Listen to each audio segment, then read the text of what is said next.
자, 어제 국회 국방위원회가 열렸습니다. 한민구 국방장관이 출석한 가운데 이 미사일 관련 이 현안 질의가 있었는데요. 자, 우리는 북한의 미사일 도발 상황 어떻게 판단을 하고 있는지 영상을 보겠습니다. 근본 미사일과 관련한 우리 측의 정보는 우리 정보 자산을 통해서 획득해서 분석하는 것이고, 미군 측에 확인한 결과 그 소위 야전 배치된 성주 현재 배치된 그 레이더도 탐지했다라고 저희들이 확인했습니다. 이거는 성주 쪽으로 날아간 게 아니라 일본의 북방 쪽으로 날아갔는데 대략 보니까 600km 약 바깥에 있는 것 같아요. 어떻게 탐지했을까요? 저희가 그 탐지 거리를 600 내지 800km라고 지금까지 말씀드리지 않았습니까? 네. 어느 정도 수준에서의 탐지인지는 몰라도 그것이 탐지했다라는 보고를 제가 받았습니다. 미군은 한국 내에서 전부 보고 있었다. 매우 정밀하게 그걸 판단해가지고 이걸 그 궤도를 예측하고 어디서 요격할 것인가까지도 판단에 도움을 줄 수 있는 이 정도 목적의 수준이어야 전략 자산이지 그냥 봤다. 날아가는 건 알고 있다. 이런 정도 수준 갖고는 우리가 전략 자산이라고 이야기할 수 없다고 저는 생각이 들어요. 지금까지 이 사드에 대한 성능을 그렇게 설명해 온 거 아닙니까? 그 의원님, 그 성주에 배치된 그 초기 운용 능력을 확보한 그 전력이 5월 1일부터 능력을 갖기 시작했다는 사실, 그것이 야전 배치했다는 사실을 좀 유념해 주시고, 지상에 있는 것을 그 산 위에서 고각 방사하고 있는 레이더 하나가 지상에 있는 것을 확인할 수는 없는 노릇이죠. 자, 국민들 가운데는요. 자, 이 한 개 포대를 설치하는데 1조 원 넘게 드는 이 사드 포대.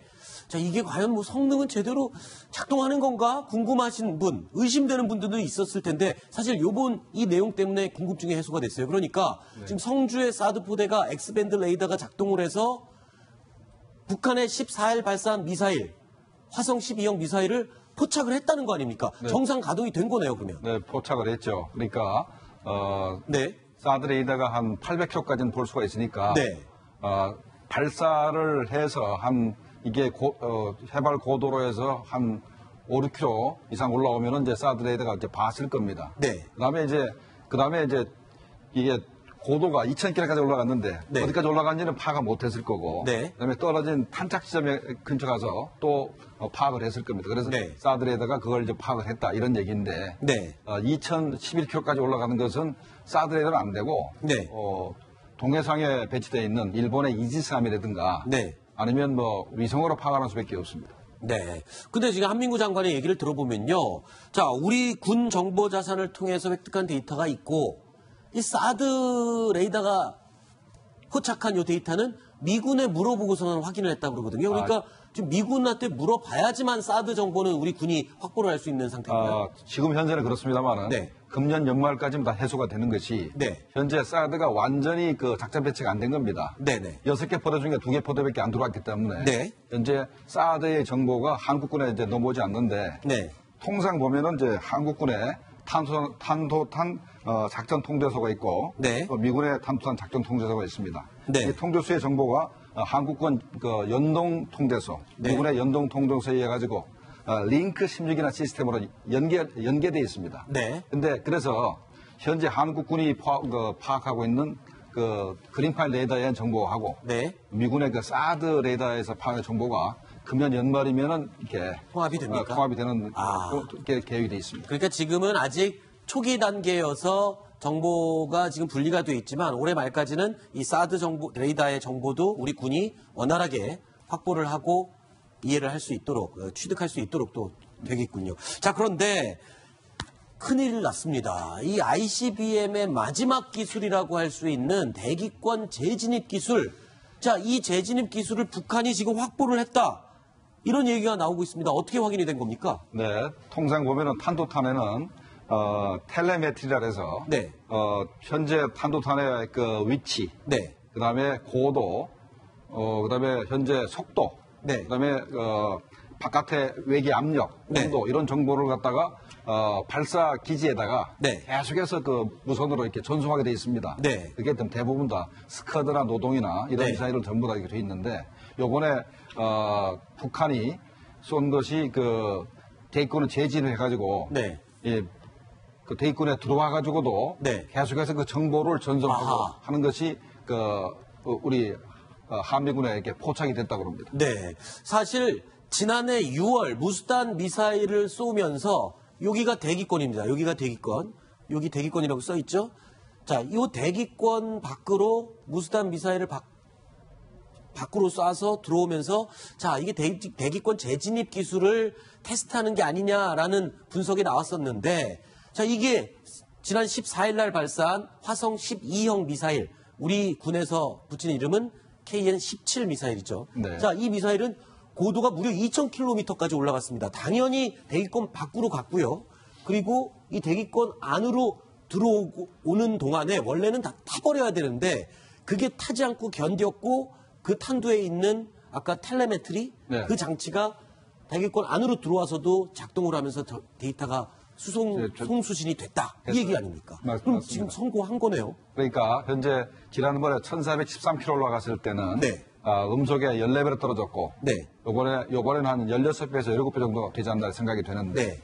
온도가 한 5,000도 정도 올라갔다고 그럽니다. 네. 5,000도 올라갔는데 5,000도에서 견뎌가지고 안에 있는 전자장치가 타지 않았다. 네. 라는 게 이제 입증이 되는 게 바로 저겁니다. 바로. 네. 저게 바로 예, 화면에 지금 나오는 네. 이게 지금 텔레메트리를 통해서 그 미사일 화성 12형 탄두가 보내준 데이터를 입력해서 모니터에 보여주는 그 그렇죠. 수치인 거죠. 30분 11초 동안에 날아갔으니까 거의 현재 물에 떨어지기 직전에 네. 직전의 시간이기 때문에 타지 않았다는 게 이 결과로 입증이 된 겁니다. 아, 그러니까 이 30분 11초가 갖고 있는 의미 총 비행 시간이 30분 정도. 12초 정도, 11초, 2초 정도였으니까 아, 이게 대기권 밖에 나갔다가 들어와서 비행을 끝낼 때까지의 시간이 모두 체크가 됐다는 것. 즉 타버리지 않고 탄두가 온전히 보존이 됐다. 이렇게 해석을 할 수 있습니다. 제가 누차 말씀드리지만 네. 현재 내열제 있지 않습니까? 네. 현재 탄두를 포함해서 내열제가 국제 시장에 돈만 주면 얼마든지 구입할 수 있는 재료이기 때문에 네. 북한을 자꾸 대기권 재진입체를 못 만든다고 자꾸 폄하하는 것은 네. 어떤 그 정치적인 목적 때문에 네. 군사적 목적 때문에 그러는 것이지 네. 실제로는 저거 돈 주고 사면 얼마든지 만들 수 있는 건데 계속해서 이제 폄하를 하는 겁니다. 네. 그러다가 이번에 당한 거죠. 그렇군요.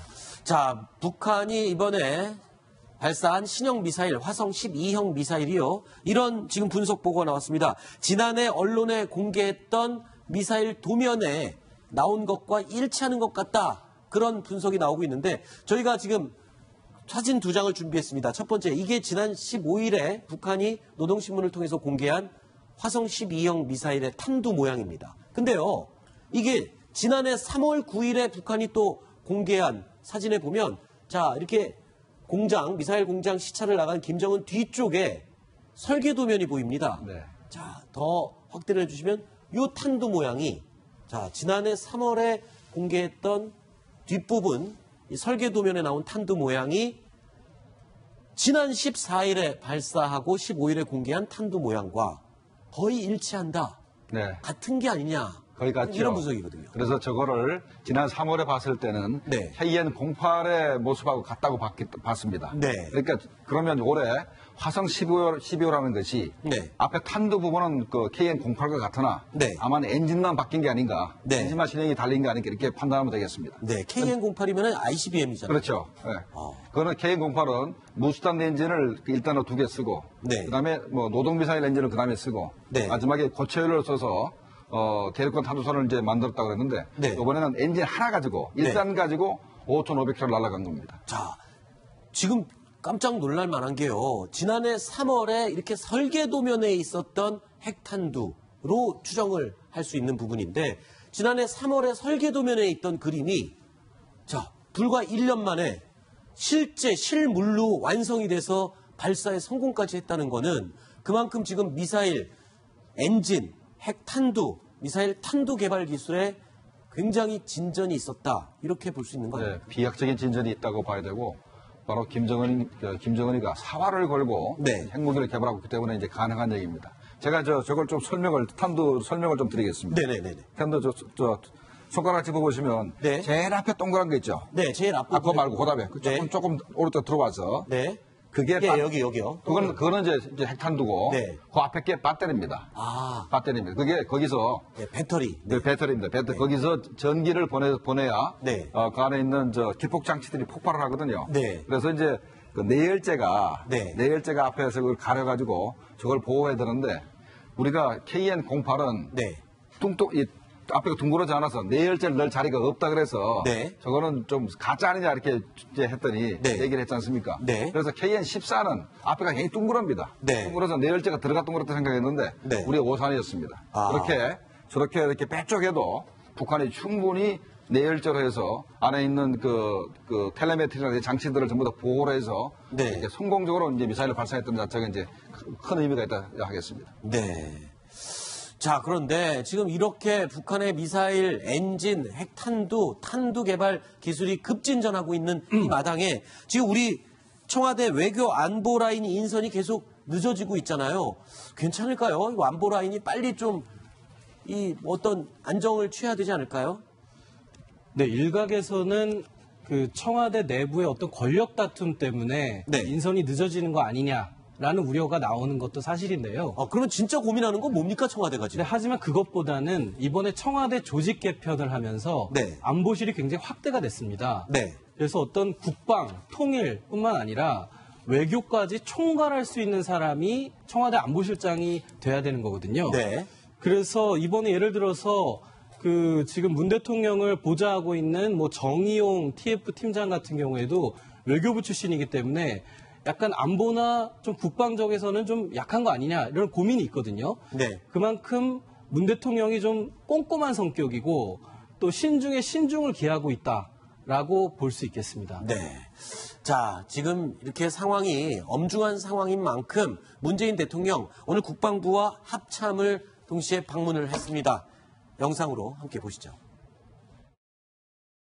국토방위에 책임을 다하고 있는 우리 육해 공군 장병 여러분 사랑하고 감사합니다. 취임 일주일 만에 국방부와 합참을 찾은 것은 지금 그만큼 우리의 안보가 매우 엄중한 상황이기 때문입니다. 북한의 도발과 핵 위협을 결코 용납하지 않을 것이며 국제사회와 함께 강력하게 대처해 나갈 것입니다. 나는 우리 군을 믿습니다. 만약 적이 무력 도발을 감행한다면 적각 강력히 응징할 수 있는 그런 의지와 능력을 가지고 있습니다. 국방다운 국방, 안보다운 안보, 나라다운 나라를 만드는 것을 나의 소명으로 삼을 것입니다. 여러분, 정권은 유한해도 우리가 사랑하는 조국은 영원합니다.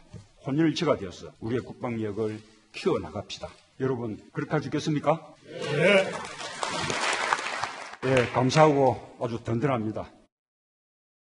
국군 통수권자로서 당선 직후에 제일 먼저 김광진 안보실장에게 전화해서 북한 상황을 보고해라 라고 했던 문재인 대통령. 자, 국방부 일정은 뭐 어떻게 진행이 됐습니까? 여기서 어떤 일정이 진행이 됐었나요? 일단 오늘 그 국방부 방문할 때 좀 눈길을 끄는 장면들이 있었는데 네. 지금 이제 대통령이 나오는 장면입니다. 국방부 합참을 방문했기 때문에 당연히 국방부 합참의 고위 간부들은 당연히 이제 지금 죄송합니다. 한민국 국방장관이 네. 보이고요. 그 뒤로 그 고위 군 각군 참모총장도 합참의 간부들 아니겠습니까? 네. 김관직 안보실장도 참여한 것 같고. 네. 그런데 이제 글쎄요, 좀 지금 화면에 이제 나오는지 모르겠는데 이게 관심 있는 것이요. 여야 국방위원들이 다 같이 갔다는 거예요. 아하. 네, 대통령의 방문인데. 네. 근데 지금 보시면 국방위원장이 김영우 의원입니다. 바른정당 의원이죠. 네. 그러니까 더불어민주당의 어떤 여당의 의원뿐만 아니라 그 야당 소속 의원들까지 대통령과 동행해서 지금 국방부를 방문했다는 게 좀 의의를 네. 지금 보시면은 김영우 의원의 모습 보이지 않습니까? 그러네요. 그런 점에서 좀 여러 가지 의의를 찾을 수 있을 것 같습니다. 네.